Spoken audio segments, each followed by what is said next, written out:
Agora, como você bem citou aí, para a gente já dar o pontapé inicial no episódio, sobre o Cosmos, o professor Renato Las Casas. Cara, que episódio empolgante, mano. Que assunto legal, cara. O conceito de viagem no tempo que ele deu aqui. Você ficou empolgado com isso? Não, com toda certeza, cara. Na hora eu fiquei, tipo assim, pensando, poxa, mas não é só ficção essa tal da viagem do tempo, aquela coisa toda? Isso me lembrou muito aquela série Dark. Eu acho que até comentei no dia que o Renato estava presente.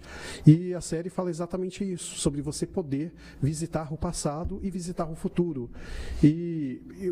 Não só o Renato Las Casas, mas também outros astrofísicos que eu tive a oportunidade de consumir um pouco do conteúdo, comentavam sobre esse assunto de viagem no tempo, aquela coisa toda, só que para isso existir, como o Renato bem citou aqui, realmente precisa de uma máquina que consiga entender aqueles fragmentos, né, de viagem na velocidade da luz, aquela coisa toda, para romper o espaço-tempo, né? Porque o espaço ele não é só físico, ele é temporal também. Então, quando você rompe, você consegue ter esses fragmentos. E ele citou aqui, Wilter, que deixou bem exemplificado, que toda e qualquer luz que a gente vê advinda do céu é o passado nos visitando. Por quê? Uma estrela, por exemplo, se a pessoa agora for aí na janela e ver uma estrela, essa luz que é emitida por ela já é de uma estrela possivelmente morta. Exato. E a luz, como está viajando de assim, vários e vários milhões, quem sabe até bilhões de quilômetros de distância, ela está vindo depois de ela ter resistido. Exatamente. Quando a galera olha para o Sol, no momento em que ela olha para o Sol, ela está olhando para 8 minutos atrás. E, de certa forma, é uma viagem ao passado. E se a gente pode fazer essa analogia, então é possível sim, como o Renato bem citou, que haja uma possibilidade, ainda que remota, mas existe sim essa questão de poder viajar no tempo. A pergunta que no dia eu fiz para o Renato Las Casas foi se isso não iria interferir no futuro. Aí é que tá, cara. Pois é, e com certeza pode ter... Deveria ter algumas regras de viagem no tempo, né? Caso um dia a gente consiga fazer essa proeza. Isso, porque qualquer mudança no passado, isso vai acabar gerando várias e várias consequências que poderiam mudar o futuro. E pode doideira, bagunçar né? tudo. Vai mudar o futuro, vai bagunçar o presente, aquela coisa toda. E tem 2 filmes para quem está nos assistindo agora, que eu recomendo fortemente para que assista, que falam sobre essa temática. O primeiro deles é o Efeito Borboleta, que assim... Antigaço. Antigaço. Puxou lá do fundo do baú. E eu assisti ele recentemente, cara. Inclusive, até fiz um vídeo no meu Instagram lá, pessoal, falando sobre esse filme, que fala sobre as escolhas. Será que se voltássemos atrás, mudaríamos o passado?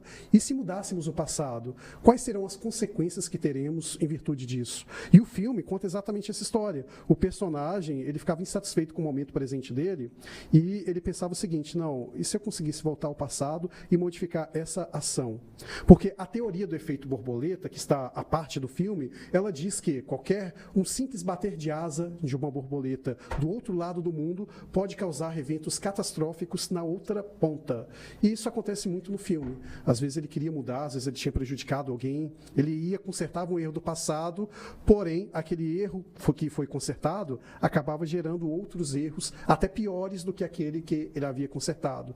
Então, no final do filme, dando um spoiler, porque é impossível você falar de um filme tão foda como esse, sem dar spoiler, ele acaba... Faz isso não, a galera vai querer assistir, pô. Tá, me convenceu. Assista aí, que você vai ver como que esse filme é legal e que tem todo o sentido em relação ao que estamos falando agora. E o outro filme, que é uma recomendação, é o Vanilla Sky. Também antigaço, que ele fala muito sobre essa questão de modificar as coisas que passaram e, de certa forma, tem um pouco a ver com essa questão de viagem no tempo. Você já assistiu ele? Não, esse eu não. Com Tom Cruise. O único filme que o cara parece feio, né? Sério? O Tom Cruise tá feio nesse filme? Ele fica deformado lá e tal, e aí... Inclusive, nesse filme, o Wilter, fala também sobre um dos episódios que um dos nossos convidados aqui comentou, sobre a questão do sonho lúcido.